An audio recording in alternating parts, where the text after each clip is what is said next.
Assalamualaikum warahmatullahi wabarakatuh. Hamdan wa syukran lillah amma ba'd. Pertama-tama marilah kita memanjatkan rasa puja dan puji syukur kita atas kehadirat Allah Subhanahu wa taala, karena berkat rahmat dan hidayahnya sehingga kita masih sempat mengikuti perkuliahan pada pagi hari menjelang siang hari ini. Kemudian salawat serta salam tak lupa pula kita curahkan kepada baginda Nabiullah Muhammad SAW, karena beliau telah merintis umatnya dari alam yang gelap gulita menuju alam yang terang benderang.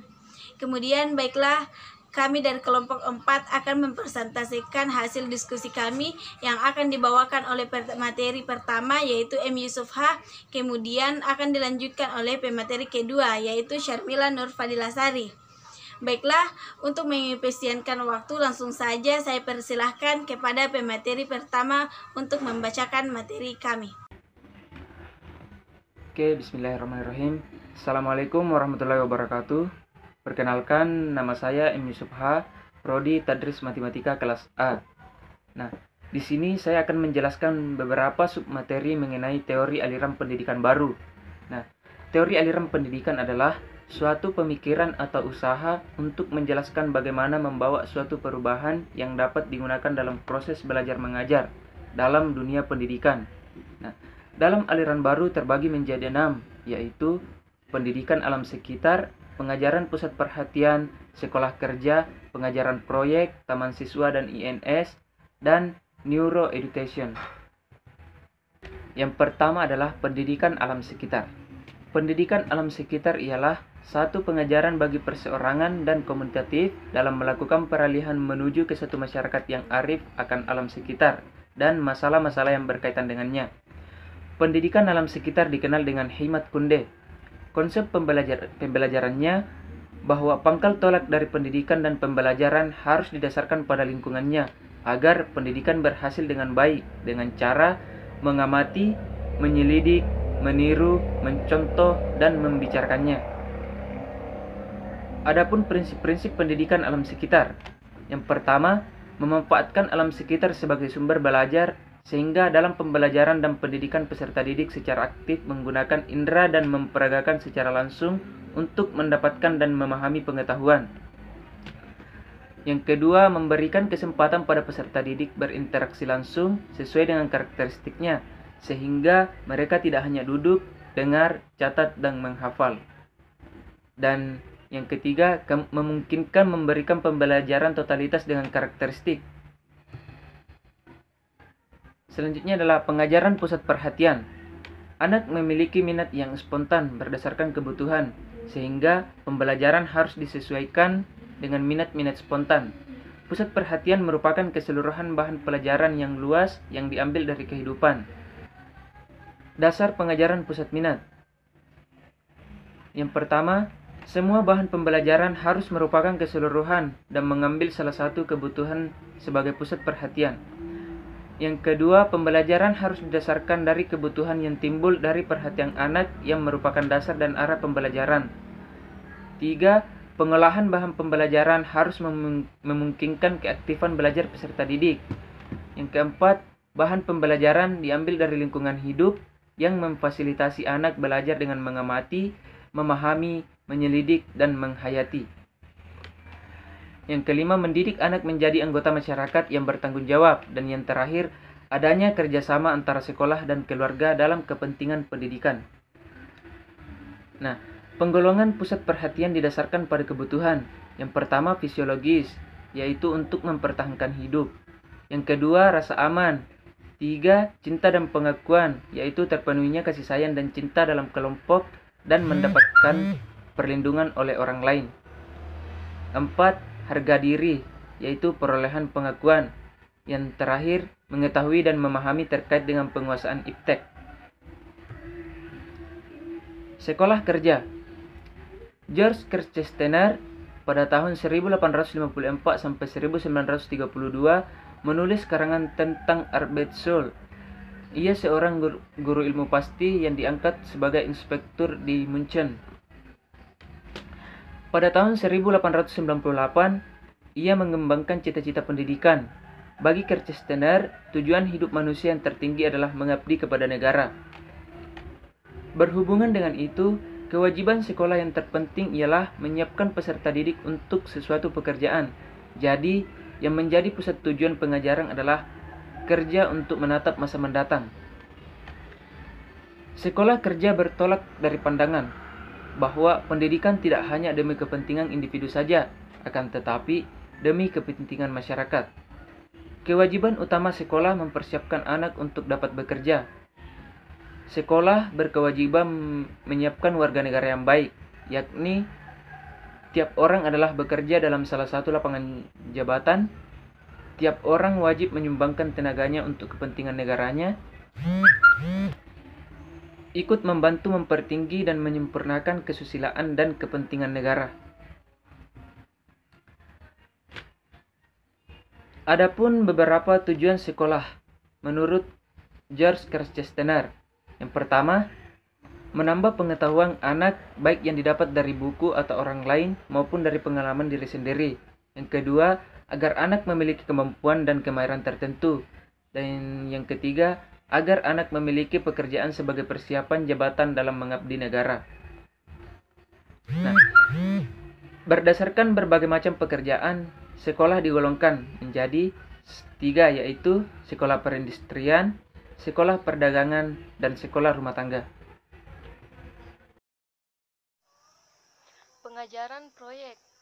Proyek pengajaran menurut W.H. Kilpatrick berarti kegiatan, sedangkan belajar mengandung arti kesempatan untuk memilih, merancang, berlatih, memimpin, dan sebagainya. Dalam hal ini penting bahwa peserta didik telah aktif memecahkan persoalan, maka wataknya akan terbentuk.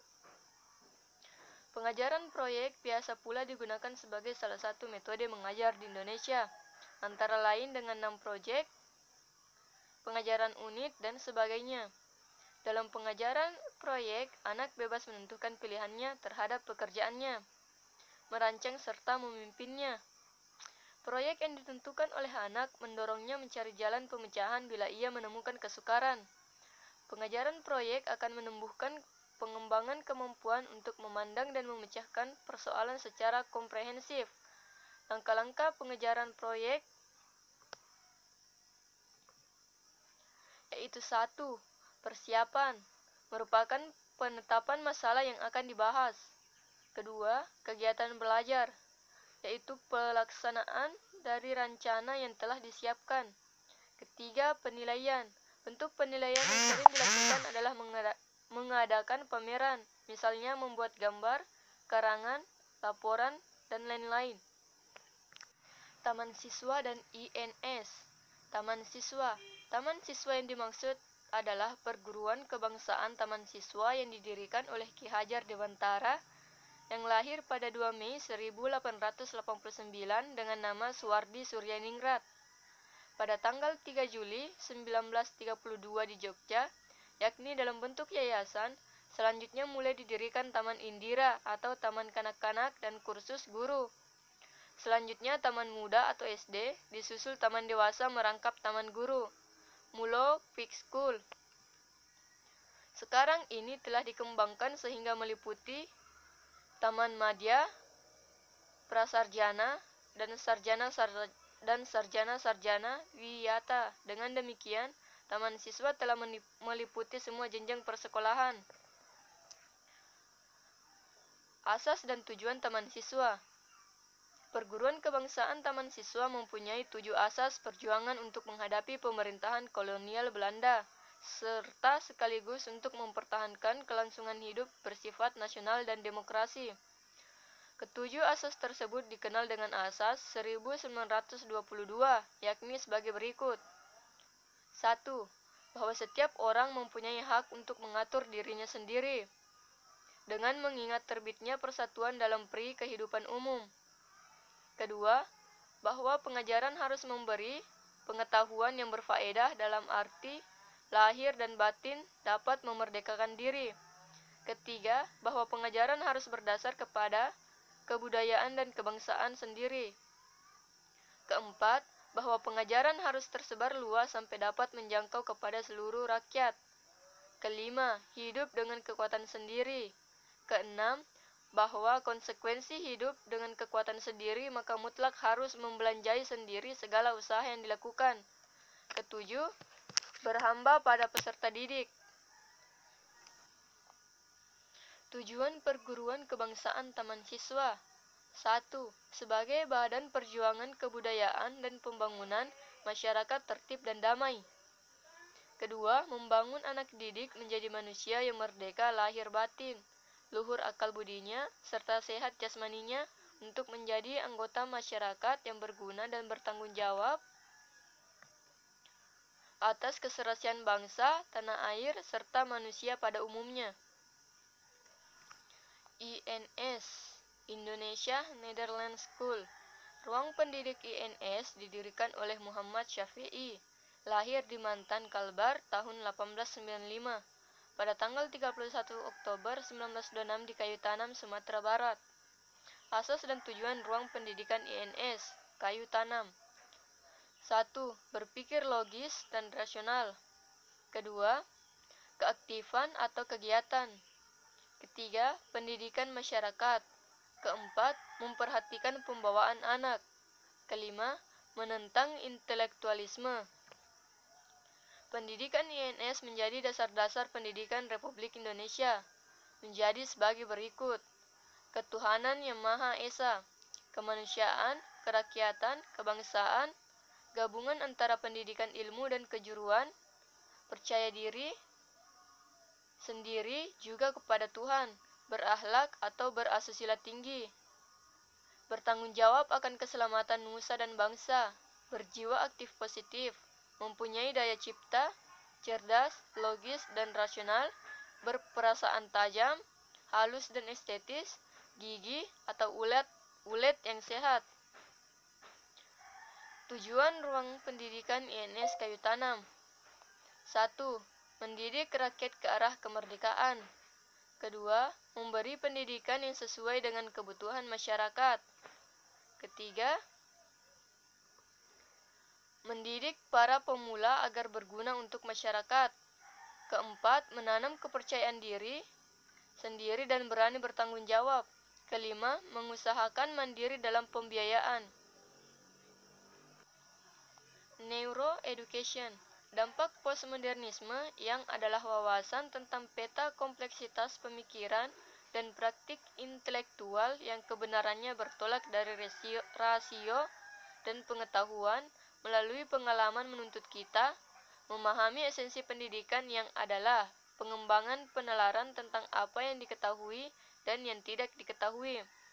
Penggunaan fungsi otak yang efektif dan efisien merupakan hasil dari proses interaktif yang dinamis dengan lingkungan yang mencakup ciri-ciri fisik, mental, dan emosional yang mengakibatkan integrasi yang terakselerasikan dari fungsi otak dan berakibat terhadap pemekaran kemampuan manusia secara optimal.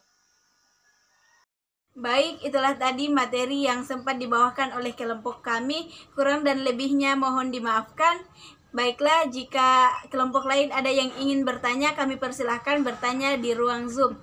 Sekian dari kami, wallahul muwaffiq ila aqwamit thoriq. Wassalamualaikum warahmatullahi wabarakatuh.